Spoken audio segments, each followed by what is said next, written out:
Good morning class. आज की class हम स्टार्ट कर रहे हैं न्यूरोजेनिक हार्ट और मायोजेनिक हार्ट। इस टॉपिक से हम अपनी क्लास स्टार्ट कर रहे हैं। न्यूरोजेनिक हार्ट यानी हार्ट के अंदर जो भी सिस्टोल डायस्टोल होता है, संकुचन शिथिलन होता है, पूरा का पूरा जो कंट्रोल है वो नर्व सिस्टम के अंडर में होता है। जबकि मायोजेनिक हार्ट वो हार्ट होता है जिसमें जो कार्डियक साइकिल है या सिस्टोल डायस्टोल जो भी है पूरा कंट्रोल खुद हार्ट के ही अंडर कंट्रोल होता है। हमने कल डिस्कस किया था कि हार्ट के अंदर कुछ स्पेसिफिक मॉडिफाइड या रूपांतरित मसल फाइबर्स प्रेजेंट होते हैं जो हार्ट में संकुंचन और जो शिथिलन है, सिस्टोल और डायस्टोल है, उसको इंड्यूस करते हैं। मतलब हार्ट को बाहर से किसी प्रेरण की या इंडक्शन की कोई रिक्वायरमेंट नहीं है। हार्ट की खुद की जो मसल्स होती है उनमें इतनी एबिलिटी है कि वो जो सिस्टोल डायस्टोल का जो मूवमेंट है उसको वो इंड्यूस कर सकती है, उसको वो रेगुलेट करके रख सकती है। जबकि जो न्यूरोजेनिक हार्ट है उसके अंदर ऐसी कोई मॉडिफाइड मसल्स नहीं होती है जो हार्ट के जो संकुंचन है या जो कार्डियक साइकिल है उसको किसी तरीके से वो कंट्रोल कर सके। तो यहाँ जो न्यूरोजेनिक हार्ट है उसमें जो भी तंत्रिका आवेग है, जो नर्व इंपल्स जनरेट होते हैं, वो जो इंपल्स है वो बाहर से मिलते हैं या जो भी सिग्नल है वो बाहर से मिलते हैं। जबकि मायोजेनिक हार्ट की अगर बात करें तो जो भी सिग्नल है या जो भी इंपल्स या आवेग है हार्ट को, वो हार्ट के अंदर खुद के अंदर ही जनरेट होते हैं। बाहर से किसी सिग्नल की रिक्वायरमेंट है वो इसको नहीं होती है। ठीक है, बाहर से भी अगर न्यूरोजेनिक हार्ट में हम कह रहे हैं कि बाहर से इंडक्शन मिलता है या बाहर से प्रेरण मिलता है, तो बाहर से भी कहां से? तंत्रिका तंत्र से या नर्व सिस्टम से हार्ट को इंडक्शन मिलता है या इंपल्स जो है वो नर्व सिस्टम के थ्रू इंड्यूस किए जाते हैं। जबकि मायोजेनिक हार्ट के अंदर स्पेसिफिक जो कार्डियक मसल्स है या हृदय पेशियां है वो प्रेजेंट होती है जो ये काम करती है, जो इंपल्स को जनरेट करने का काम करती है। ठीक है, इसके बाद में जो न्यूरोजेनिक हार्ट होता है उसमें हार्ट के चारों तरफ नर्व सिस्टम के जो नर्व फाइबर है या नर्व तंतु होते हैं, तंत्रिका तंतु होते हैं, वो एक जाल के जैसे उसको चारों तरफ से कवर करके रखते हैं। और सिस्टोल कब होगा और उसके बाद में डायस्टोल कब होगा, ये सारा का सारा जो कंट्रोल है वो नर्व फाइबर करते हैं। ठीक है, जबकि मायोजेनिक हार्ट के अंदर कल मैंने जस्ट इंट्रोडक्शन दिया था कि 4 आपको पॉइंट बताए थे, SA node, AV node, bundle of His and Purkinje fibre. ये स्पेसिफिक मसल फाइबर होते हैं जो मॉडिफाइड मसल फाइबर होते हैं। तो ये सिस्टोल और डायस्टोल को कंप्लीटली कंट्रोल करते हैं। ठीक है, इसके अलावा एक और चीज कि इसके जो एग्जाम्पल है वो ज्यादातर लोअर कैटेगरी के जो एनिमल है जैसे ऑर्थोपोडा है या इन्वर्टिब्रेट अदर है, वो इसके एग्जाम्पल जनरली देखने को मिलते हैं। और इनमें क्या होता है कि अगर इनके हार्ट को हम बॉडी के बाहर निकाल दें तो वो बीट करना बंद कर देगा। क्यों कर देगा? क्योंकि उसमें खुद में बीट प्रोड्यूस करने की या जो भी उसके अंदर साइकिल चलती है वो कंट्रोल करने की कैपेसिटी नहीं है, उसमें कंट्रोल बाहर से किया जाता है। तो अगर हार्ट को आप बॉडी से बाहर निकाल देते हो तो उसमें कोई मूवमेंट नहीं होगा, वो बीट करना बंद कर देगा क्योंकि खुद में उसमें इतनी कैपेसिटी नहीं है। लेकिन एक मायोजेनिक हार्ट को अगर हम बॉडी से बाहर निकाल दें तो वो कुछ समय तक, अगर उसको हम पर्टिकुलर अच्छा एनवायरमेंट दे जो उसको रिक्वायर्ड होता है, जो उसकी उसको आवश्यकता होती है, तो वो हार्ट बॉडी के बाहर निकाले जाने के कुछ देर बाद तक अपना काम करता है। और इसका एग्जांपल है कॉर्डेट्स, जिससे अपन खुद के अंदर सुनते हैं हार्ट है वो ट्रांसप्लांट किया गया, एक बॉडी से निकाल करके दूसरी बॉडी में ट्रांसप्लांट किया गया। ये तभी पॉसिबल है जब हार्ट जब निकाला जाता है तब वो वर्किंग कंडीशन में होता है, कुछ टाइम तक वो वर्किंग कंडीशन में रहता है क्योंकि वो सेल्फ रेगुलेशन करता है, उसमें स्वयं का नियंत्रण होता है। वो खुद के अंदर जो भी सिस्टोल डायस्टोल होता है, जो भी इंपल्स जनरेट होते हैं वो खुद करता है। तो ये यहाँ पर न्यूरोजेनिक हार्ट और मायोजेनिक हार्ट है, उनके बीच का डिफरेंस रहा।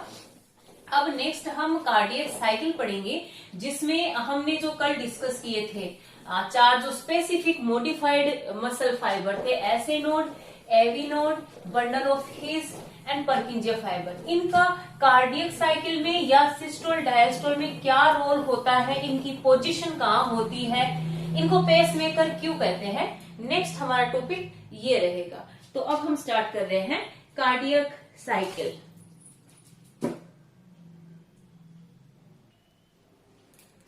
तो यहाँ हम एक बार जो कंडक्शन पाथवे है उसको थोड़ा सा और डिटेल में डिस्क्राइब कर रहे हैं। कल की क्लास में मैंने जस्ट आपको इंट्रोडक्शन दिया था कि हार्ट के अंदर 4 पॉइंट्स पर मॉडिफाइड मसल फाइबर्स है वो प्रेजेंट होते हैं। चारों के नाम मैंने आपको बताए थे, SA node, AV node, bundle of His and Purkinje fibre. इस डायग्राम में मैंने आपको इन चारों की पोजीशन दिखाई है और अब हम डिस्कस करते हैं कि किस जो मॉडिफाइड मसल है इसका क्या काम होता है, कंडक्शन पाथवे है वो क्या होता है। तो सबसे पहले हम बात करते हैं ऐसे नोड की या साइनो-ऑरिकुलर नोड।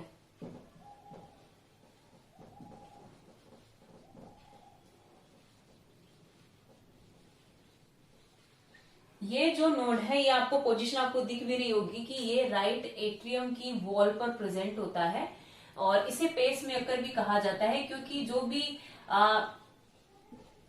सिस्टोल या डायस्टोल की जो स्टार्टिंग होती है वो यहीं से होती है, इस पॉइंट से स्टार्टिंग होती है, इसे पेस मेकर कहा जाता है। पेस मेकर जो हार्ट की जो सिस्टोल डायस्टोल की जो रेगुलेशन है उसको रेगुलेट करके रखता है, उसको मेंटेन करके रखता है, ठीक है। और ये जो ऐसे नोड है इससे कई सारे फाइबर्स निकलते हैं जो पूरी की पूरी जो एट्रियम है या जो आलिंद है उसमें पूरे आलिंद के अंदर फैले हुए रहते हैं। इस पॉइंट से छोटे छोटे मसल फाइबर निकलते हैं जो कि पूरे के पूरे जो एट्रियम है उसमें फैले हुए रहते हैं, ठीक है। और ये फाइबर जब स्टिमुलेट होते हैं या जब प्रेरित होते हैं या अपना काम करना स्टार्ट करते हैं तो इनकी वजह से जो पूरा एट्रियम है, राइट एट्रियम और लेफ्ट एट्रियम दोनों की अगर बात करें तो इनके अंदर सिस्टोल स्टार्ट हो जाएगा, यानी इनके अंदर संकुंचन या कॉन्ट्रेक्शन है वो स्टार्ट हो जाएगा, ठीक है। इसके बाद में नेक्स्ट हम बात कर रहे हैं एवी नोड की या एट्रियोवेंट्रिकुलर नोड।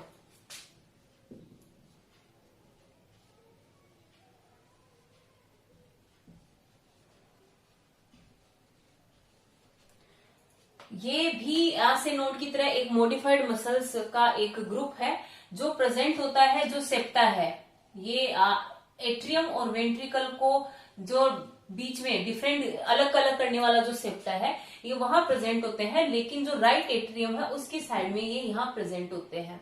राइट एट्रियम में ये जो आपका ऐसे नोड है इससे जो कई सारे फाइबर निकलते हैं इनमें से कुछ फाइबर है वो इससे भी जुड़े हुए होते हैं या इससे भी कनेक्टेड होते हैं। तो जब भी ये नर्व जो भी ये इम्पल्स जनरेट करता है या आवेग ये जनरेट करता है तो ये सिग्नल साथ साथ में इसको भी देता है और जैसे ही इसको सिग्नल मिलता है ये अब आगे काम करना स्टार्ट कर देता है, ठीक है। और ये जो एट्रियोवेंट्रिकुलर नोड है इससे एक मसल्स का एक दो ब्रांचेस अराइज होती है या जो दो शाखाएं हैं वो यहाँ से उत्पन्न होती है। इन दोनों शाखाओं को बंडल ऑफ हीज कहते हैं और ये जो दोनों शाखाएं हैं डायग्राम में आपको दिख रहा होगा कि जो इंटरवेंट्रिकुलर सेप्टा है या वो खांच है जो दोनों निलयों को अलग करती है, ये उस पूरी खांच के साथ साथ में चलते हैं ये दोनों, ठीक है। इन दोनों शाखाओं को बंडल ऑफ हीज कहा जाता है और ये जो बंडल ऑफ हीज है इससे कई सारे फाइबर निकल करके पूरे के पूरे निलय में या पूरे के पूरे वेंट्रिकल में फैले हुए रहते हैं। दोनों फाइबर से कई सारे फाइबर्स निकलते हैं जिन्हें परकिंजिया फाइबर कहते हैं और ये जो फाइबर है ये जब स्टिमुलेट होते हैं, जब प्रेरित होते हैं तो इनकी वजह से जो निलय या वेंट्रिकल है उसके अंदर सिस्टोल स्टार्ट हो जाता है, इसके अंदर जो प्रंकुंचन है वो प्रारंभ हो जाता है, ठीक है। इसके सीक्वेंस याद रखें, सबसे पहले ऐसे नोड जो भी इंपल्स जनरेट होते हैं वो यहीं से जनरेट होते हैं। ये जब एक्टिवेट होता है या स्टिमुलेटेड होता है या प्रेरित होता है तो ये सिग्नल पूरे आलिंद को तो भेजता ही है, साथ ही साथ में सिग्नल इस एवी नोड को भी भेजता है। इसके भेजे हुए सिग्नल से जो एवी नोड है वो तो एक्टिवेट हो जाता है या स्टिमुलेट हो जाता है और बाकी पूरा का पूरा जो दोनों आलिंद है या जो दोनों एट्रियम है उनके अंदर सिस्टोल स्टार्ट हो जाता है, उनके अंदर कॉन्ट्रेक्शन या संकुंचन है वो प्रारंभ हो जाता है। और उसके बाद में एवी नोड जब एक्टिवेट होता है तो इससे मसल्स के दो बंडल निकले हुए होते हैं या दो ग्रुप हम कह सकते हैं, दो ब्रांचेस हम कह सकते हैं निकले हुए होते हैं जिन्हें बंडल ऑफ हीज कहते हैं। और ये जो बंडल ऑफ हीज है ये जो इंटर वेंट्रिकुलर सेप्टा है, जो दोनों वेंट्रिकल्स को अलग करने वाली जो खांच है ये उसके पैरेलल चलते हैं, उसमें पूरे लास्ट तक आते हैं, उसके टिप तक आते हैं, ठीक है। और ये जो बंडल ऑफ हीज की जो दो शाखाएं हैं इससे और कई सारे छोटे छोटे फाइबर है वो ब्रांचेस की तरह अलग होते जाते हैं लास्ट तक। और ये जो पूरे फाइबर है ये जो जितनी छोटी छोटी ब्रांचेस है ये दोनों वेंट्रिकल्स के अंदर फैली हुई रहती है और जो सिग्नल यहाँ से स्टार्ट हुआ है यहाँ आया है बंडल ऑफ हीज में गया है ये लास्ट में आएगा परकिंजिया फाइबर तक। परकिंजिया फाइबर जैसे ही एक्टिवेट होगा या जैसे ही इसको सिग्नल मिलेगा ये निलय या जो वेंट्रिकल है उसके अंदर संकुंचन या सिस्टोल है वो स्टार्ट कर देगा। तो यहाँ पे हमारा जो हार्ट है वो एक मायोजेनिक हार्ट है। इसको इंपल्स जनरेट करने के लिए या आवेग उत्पन्न करने के लिए बाहर से किसी स्रोत की या सोर्स की रिक्वायरमेंट नहीं है। इसके अंदर खुद के अंदर कुछ मॉडिफाइड या रूपांतरित कोशिकाएं या मसल जो फाइबर है वो प्रेजेंट होते हैं, जो सिस्टोल, डायस्टोल या कार्डियक साइकिल को खुद से रेगुलेट कर सकते हैं। तो इसके बाद में नेक्स्ट हमारा जो टॉपिक रहेगा वो है कार्डियक साइकिल या हृदय चक्र। उसमें भी हम ये वापस डिस्कस करेंगे कि उस कार्डियक साइकिल में क्या होता है, कितने समय के लिए उसमें सिस्टोल होता है, कितने टाइम के लिए डायस्टोल होता है, और इनमें इन चारों ये जो मॉडिफाइड मसल ग्रुप है इनका यहाँ पे क्या रोल होता है। नेक्स्ट हम कार्डियक साइकिल डिस्कस करने जा रहे हैं या हृदय चक्र जिसको बोलते हैं वो हम डिस्कस करने जा रहे हैं।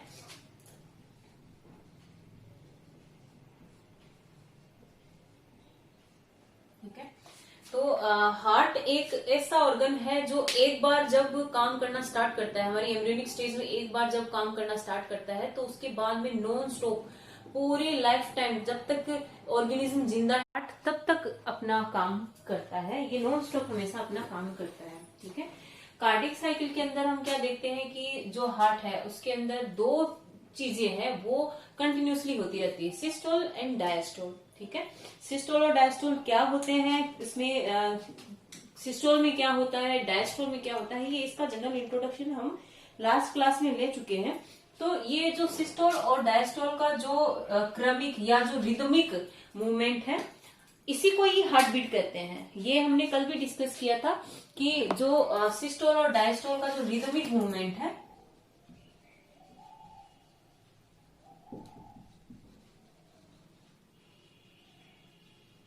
या जो क्रमिक या लगातार जो मूवमेंट हो रहा है उसके अंदर एक फिक्स फ्रीक्वेंसी के अंदर जो मूवमेंट यहाँ पे हो रहा है उसको ही हम हार्ट बीट या कार्डियक साइकिल कहते हैं।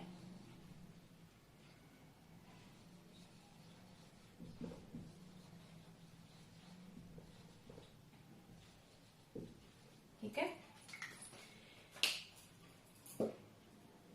एक बार हम फिर डिस्कस कर लेते हैं कि सिस्टोल और डायस्टोल में एक्चुअल में क्या होता है।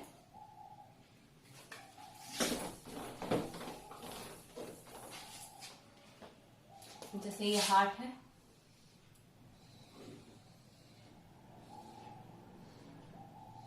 सिस्टोल का वर्ड का मतलब मैंने आपको पहले ही बताया था, प्रकुंचन या कॉन्ट्रैक्शन।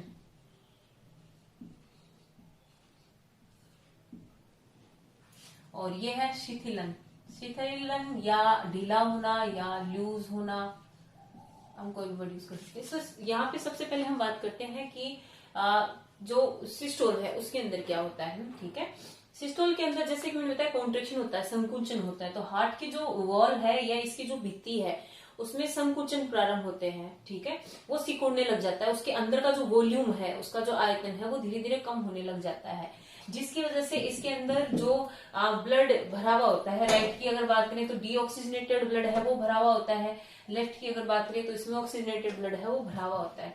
तो जब सिस्टोल होता है प्रेशर के साथ में, तो ब्लड के ऊपर एक प्रेशर आता है, एक दबाव आता है, जिसकी वजह से जो ब्लड है वो एक तेज प्रेशर के साथ में पूरी बॉडी के अंदर उसको छोड़ दिया जाता है या उसको वहां से फ्लो आउट कर दिया जाता है। ठीक वैसे ही अगर डायस्टोल की अगर बात करें, डायस्टोल का मतलब होता है फैलना या शिथिल होना।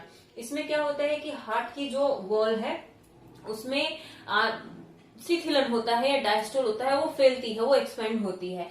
उस कंडीशन में क्या होता है कि इसके अंदर का जो वॉल्यूम है या जो इसका आयतन है वो बढ़ जाता है, जिसकी वजह से जो बॉडी ऑर्गन में जो डीऑक्सीजनेटेड ब्लड बनता है वो सारा का सारा आकर के इसके अंदर भर जाता है।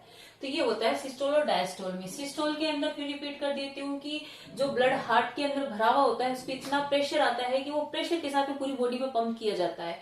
डायस्टोल के अंदर हार्ट फैलता है, उसका वॉल्यूम है वो इंक्रीज होता है, जिससे बॉडी का जो डीऑक्सीजनेटेड ब्लड है वो राइट एट्रियम के थ्रू हार्ट में एंटर कर जाता है। ये होता है सिस्टोल और डायस्टोल में।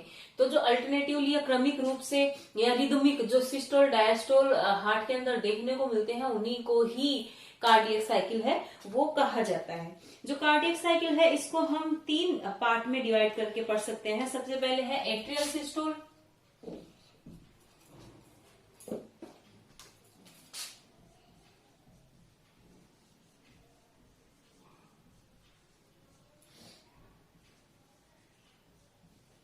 वेंट्रिकुलर सिस्टोल और तीसरा है वेंट्रिकुलर डायस्टोल।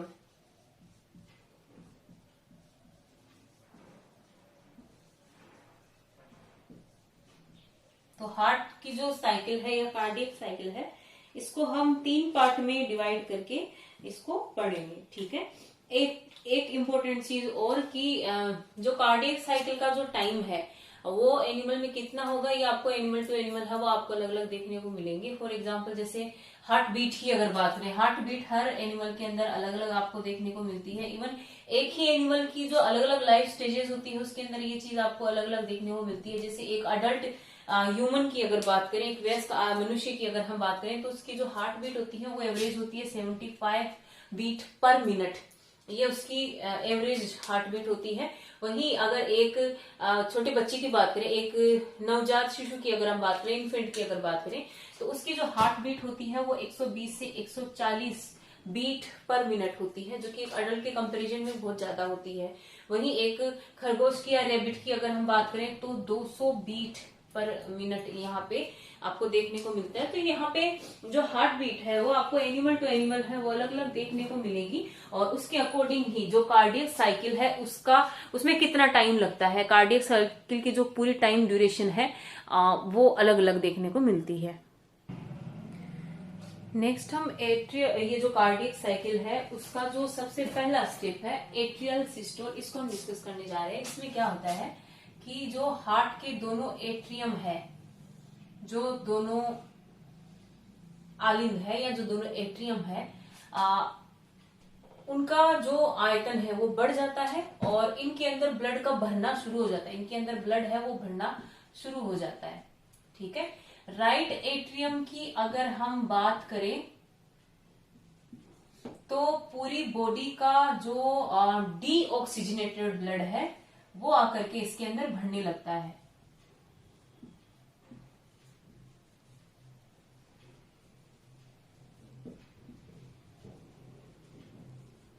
जो कि बॉडी से आता है, और इसके अंदर जो ब्लड है वो आता है लंग्स से, क्योंकि यहाँ पे ऑक्सीजनेटेड ब्लड है वो भरता है।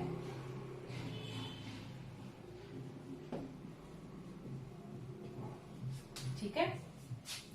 और जैसे ही इसके अंदर ये पहले अभी डायस्टोल चल रहा है, इसके अंदर ये फैल रहा है, इसके अंदर इसका वॉल्यूम है वो बढ़ रहा है और जो ब्लड है वो दोनों एट्रियम के अंदर भर रहा है। पूरी बॉडी से जो डीऑक्सीजनेटेड ब्लड है वो राइट एट्रियम में आ रहा है और लंग्स से जो ऑक्सीजनेटेड ब्लड है वो लेफ्ट एट्रियम के अंदर आ रहा है। इस टाइम पे क्या क्या चीजें होती है, सबसे पहले इसका जो वॉल्यूम या इसका जो आयतन है वो बढ़ जाता है, जिससे ज्यादा से ज्यादा जो ब्लड है वो दोनों एट्रियम के अंदर फुल हो जाता है। ठीक है। इसके साथ ही यहाँ पे जो ट्राइक्यूस्पिड वॉल होते हैं और यहाँ पे जो बाइकस्पिड वॉल होते हैं वो वॉल बंद होते हैं इस टाइम पे। ठीक है। और फिर एक टाइम ऐसे आता है कि इसके अंदर मैक्सिमम ब्लड, जितना ब्लड भरा जा सकता है उतना ब्लड इसके अंदर भर जाता है। भरने के बाद में क्या होता है कि अब इसके अंदर यहाँ पे जो ऐसे नोड था, ऐसे नोड अपना काम करना स्टार्ट कर देता है, उसके अंदर कॉन्ट्रेक्शन है वो स्टार्ट हो जाते हैं और ये कॉन्ट्रेक्शन इसके फाइबर्स के थ्रू पूरे जितने दोनों लेफ्ट और राइट जो आलिंद होते हैं या एट्रियम होते हैं उसमें पूरे में फैलता है। जैसे ही इसका काम स्टार्ट होता है तो दोनों के दोनों जो एट्रियम है उनमें एक साथ में सिस्टोल स्टार्ट होता है या प्रंकुंचन है वो इसके अंदर स्टार्ट होता है। जैसे ही प्रंकुंचन स्टार्ट होता है तो इसके मसल्स है वो कॉन्ट्रेक्शन शो करती है या वो सिकुड़ने लग जाती है। जैसे ही सिकुड़ती है तो इसका वॉल्यूम या इसका आयतन तो कम होता है और इसके अंदर जो ब्लड भरा हुआ उसके ऊपर एक तेज प्रेशर आता है और उस प्रेशर की वजह से जो ये ट्राइक्यूस्पिड वॉल है और ये जो बाइक्यूस्पिड वॉल है, ये दोनों वॉल जो है वो खुल जाते हैं। ठीक है। और खुलते ही तुरंत जो राइट एट्रियम का ब्लड है वो आ जाता है पूरा का पूरा राइट वेंट्रिकल में और जो लेफ्ट एट्रियम का जो ब्लड है वो आ जाता है पूरा का पूरा जो लेफ्ट वेंट्रिकल है उसके अंदर। और ये जो पूरी प्रोसीजर है, जो एट्रियल सिस्टोल की जो पूरी प्रोसीजर है, इसमें टाइम लगता है 0.1 सेकेंड, इतना कम टाइम लगता है इसके अंदर। ठीक है। ये सिर्फ 5.1 सेकंड के अंदर ये पूरी जो प्रोसेस है वो कंप्लीट हो जाती है। ठीक है, इसके बाद में नेक्स्ट जो हमारा स्टेप होगा वो है वेंट्रिकुलर सिस्टोल। उसमें क्या होता है, एट्रियल सिस्टोल के अंदर जैसे कि मैंने बताया था कि एट्रियल सिस्टोल जो है वो ऐसे नोड की वजह से स्टार्ट होता है, या ऐसे नोड जो है वो सिस्टोल की प्रोसेस को स्टार्ट करता है। ठीक है, तो डायग्राम में हमने देखा था कि जो ऐसे नोड है उससे फाइबर्स है वो पूरे आलिंग में या पूरे एट्रियम में फैलते हैं, और जो भी इंफॉर्मेशन होती है पूरे एट्रियम एक साथ में वो स्प्रेड करते हैं या फैलाते हैं, जिससे पूरे जो दोनों एट्रियम है एक साथ में सिस्टोल स्टार्ट करते हैं। ठीक है, तो ऐसे नोड ये काम तो करता ही है, इसके अलावा जो भी सिग्नल होते हैं वो एवी नोड को भी दे देता है। एवी नोड की पोजीशन हम डायग्राम में के अंदर देख चुके हैं। एवी नोड से जो इन्फॉर्मेशन या जो इम्पल्स है वो बंडल ऑफ हीज के पास जाता है, और बंडल ऑफ हीज से ये पूरी जो इन्फॉर्मेशन है वो परकिंजिया फाइबर के थ्रू जो दोनों वेंट्रिकल्स है या जो दोनों निलय है उसमें पूरे में ये इंफॉर्मेशन फैल जाती है। ठीक है, और जैसे ही इंफॉर्मेशन पूरे वेंट्रिकल में फैलती है, दोनों जो वेंट्रिकल है वो एक साथ में सिस्टोल स्टार्ट कर देते हैं। ठीक है, जैसे ही एट्रियम से पूरा जो ब्लड है वो पूरे निलयों में या वेंट्रिकल्स में भरता है, उसके साथ ही जो AV node, bundle of His और परकिंजिया फाइबर है उनकी वजह से जो दोनों निलय है या जो दोनों वेंट्रिकल्स है उनके अंदर सिस्टोल की जो प्रोसेस है वो स्टार्ट हो जाती है। ठीक है, और इसमें होता क्या है, सबसे पहली बात जो एट्रियम से ब्लड पूरा का पूरा जो वेंट्रिकल्स में आता है उसके साथ ही जो ट्राइक्यूस्पिड और जो बाइक्यूस्पिड वाल्व थे जो एट्रियम और वेंट्रिकल के बीच में जो सेप्टा है उस पे प्रेजेंट थे, ये दोनों वाल्व जो है वो वापस बंद हो जाते हैं। तो हार्ट बीट की जो पहली साउंड है वो इन दोनों के बंद होने पर आती है, और ये साउंड होती है लुब।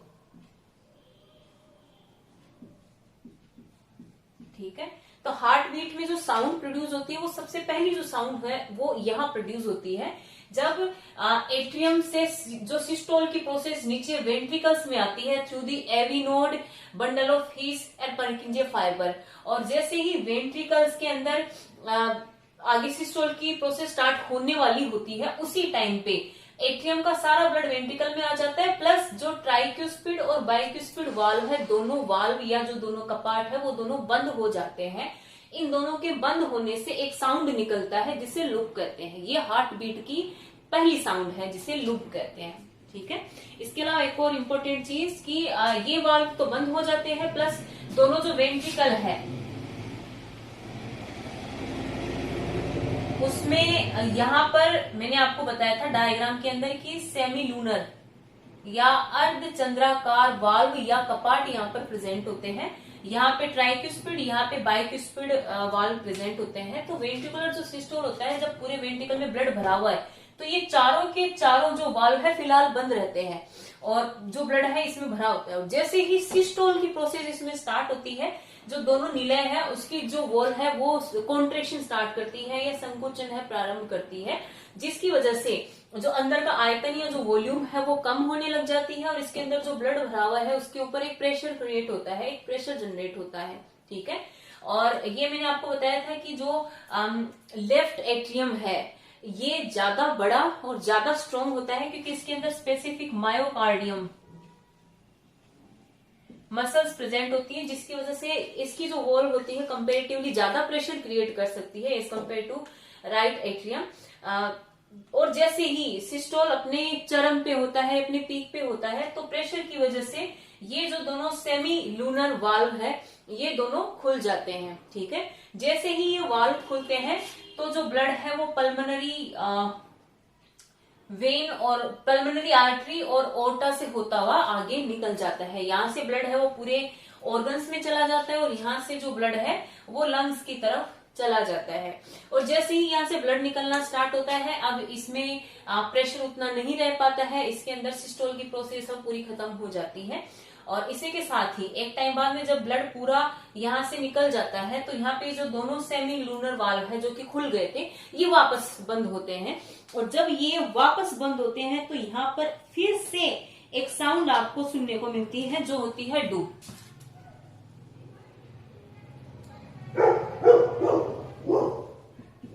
ठीक है, हार्ट बीट के टाइम पे आपको दो साउंड सुनाई देती है, लुक डुक लुक डुक, ये कंटिन्यूसली फ्रीक्वेंसी में सुनाई देती है। तो जो पहली साउंड है वो आपको सुनाई देती है जब ट्राइक्यूस्पिड एंड बाइक्यूस्पिड वाल्व बंद होते हैं, और जो डुप साउंड है वो सुनाई देती है जब ये सेमी लूनर वाल्व जो है वो वापस बंद होते हैं। ये दोनों वाल्व जब बंद होते हैं तब साउंड निकलती है, और ये साउंड होती है लुक डुप। ठीक है।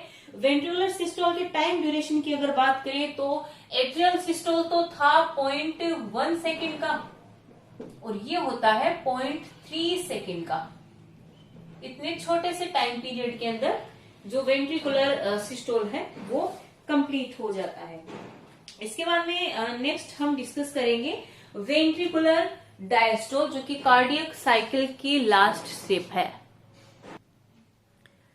वेंट्रिकुलर डायस्टोल जो है तुरंत, जो वेंट्रिकुलर सिस्टोल है उसके तुरंत बाद ही वेंट्रिकुलर जो डायस्टोल है वो स्टार्ट होता है।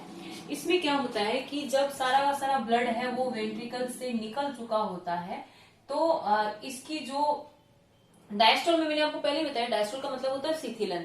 तो जैसे ही ब्लड बाहर आ जाता है उसके तुरंत बाद जो वेंट्रिकल है उसके अंदर डायस्टोल की जो प्रोसेस है वो स्टार्ट हो जाती है, जिससे इसकी जो वॉल है वो फैलने लग जाती है, या डायस्टोल है वो शो करती है, जिसकी वजह से इसका वॉल्यूम बढ़ जाता है, प्लस इसके अंदर जो ब्लड भरा हुआ था उसके ऊपर धीरे धीरे प्रेशर है वो कम होना स्टार्ट हो जाता है। ठीक है, फिर से रिपीट कर देती हूँ। डायस्टोल का मैंने मतलब बताया था शिथिलन या फैलना। ये जैसे ही वेंट्रिकल के अंदर डायस्टोल होता है तो इसका आयतन तो है वो तो बढ़ जाता है, वॉल्यूम जो है वो बढ़ जाती है, जिसकी वजह से इसके अंदर जो ब्लड है उसके ऊपर प्रेशर कम हो जाता है। और जैसे ही ब्लड का प्रेशर कम होता है, ये जो वाल्व है ट्राइक्यूस्पिड एंड जो बाइक्यूस्पिड वाल्व है, ये दोनों वाल्व जो है वो खुल जाते हैं। और जैसे ही ये वाल्व खुलते हैं, राइट एट्रियम से ब्लड है वो राइट वेंट्रिकल में आ जाता है, लेफ्ट एट्रियम से ब्लड जो है लेफ्ट वेंट्रिकल के अंदर आ जाता है। क्योंकि इस टाइम पर जब इसमें डायस्टोल हो रहा होता है तो उस टाइम पे इसमें सिस्टोल चल रहा होता है, जब ये भर रहा होता है। ठीक है, और जब इसमें डायस्टोल होता है तो उस डायस्टोल की वजह से ये जो दोनों वाल्व है ट्राइक्यूस्पिड एंड बाइक्यूस्पिड वाल्व है वो खुल जाते हैं, और सारा का सारा जो ब्लड है वो वेंट्रिकल के अंदर आ जाता है। ये जो वाल्व खुलने का मैंने आपको दो रीजन बता दिए यहाँ पे, कि जब एट्रियम के अंदर सिस्टोल होता है तो इसमें ब्लड भरता है। ठीक है, और ब्लड इतना ज्यादा भर जाता है कि ये इन वाल्व के ऊपर प्रेशर डालता है, जिसकी वजह से ये वाल्व खुल जाते हैं। और दूसरा रीजन एक और है यहाँ पे, कि सेम टाइम पे जब ये चीज मैंने अभी आपको बताई, जब वो हो रही होती है तो उसी टाइम पे इसमें डायस्टोल हो रहा होता है, ऊपर सिस्टोल हो रहा है, नीचे डायस्टोल हो रहा है। यहाँ पे जब डायस्टोल होता है तो अंदर ब्लड का जो प्रेशर है वो कम हो जाता है, यहाँ पे ब्लड का प्रेशर ज्यादा है, तो blood high pressure to low pressure है वो फ्लो करता है। इस लो प्रेशर की वजह से ये दोनों वाल्व है वो खुल जाते हैं। तो इन वाल्व के खुलने के ऊपर दो जो प्रेशर है वो काम कर रहे हैं। ठीक है, बस इतना याद रखिए, सिस्टोल का मतलब होता है सिकुड़ना या कॉन्ट्रेक्शन होना, डायस्टोल का मतलब होता है फैलना। उसके अंदर आप देख लेना कि ब्लड भरना चाहिए या उसको बाहर जाना चाहिए, वाल्व उसके अकॉर्डिंग खुलने चाहिए या वाल्व उसके अकॉर्डिंग बंद होने चाहिए। ठीक है, और ये जो वेंट्रिकुलर डायस्टोल की पूरी प्रोसेस है इसमें टाइम लगता है 0.4 सेकेंड। तो ये एक पूरी कंप्लीट कार्डियक साइकिल है। अब वापस से नेक्स्ट कार्डियक साइकिल जो है वो स्टार्ट हो जाएगी, जो वापस वहीं से स्टार्ट होगी, जो था एट्रियम सिस्टोल। ठीक है, तो टोटल एक कार्डियक साइकिल की बात करें, तीनों स्टेप के अंदर कितना टाइम लगा। जो एट्रियल सिस्टोल है उसके अंदर टाइम लगा 0.1 सेकेंड, जो वेंट्रिकुलर सिस्टोल है उसके अंदर लगा था 0.3 सेकेंड, और जो वेंट्रिकुलर डायस्टोल है इसमें लगा 0.4 सेकेंड। तो टोटल हमारा हो गया 0.8 सेकेंड। तो एक कंप्लीट जो कार्डियक साइकिल होती है वो 0.8 सेकेंड की होती है। ठीक है, बाकी का टॉपिक जो है वो हम नेक्स्ट क्लास में डिस्कस करेंगे।